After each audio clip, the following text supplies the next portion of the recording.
Merhaba sevgili balıklar. Bugün duygusallığınız üzerinizde olabilir. Bunu dışarıya sevecenlik ve duyarlılık olarak yansıtın. Duygu birikiminiz sanatsal yaklaşımları da doğurabilir. Bu nedenle yaratıcı sanatlara yönelebilirsiniz. Bugün 22 Mart 2015 Pazar, Güneş günündeyiz. Koç burcunda ilerleyen ay sabah saatlerinde boşlukta ilerleyecek. Sabırsız ve huzursuz enerjileri herhangi bir alana yönlendirmekte zorlanabilirsiniz.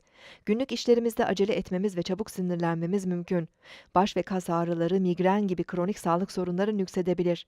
Öğlen 12.41'de Ay Boğa burcuna geçecek. Daha sakin ve dingin enerjiler güven ve huzur verebilir. Maddi manevi güvenliğimizle ilgili konular önceliğimiz olacağı için ağır ve sabırlı davranabiliriz.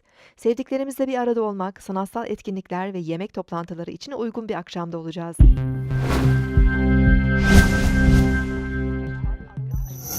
yarısı sizin için daha hareketli, keyifli enerjiler taşırken ikinci yarısı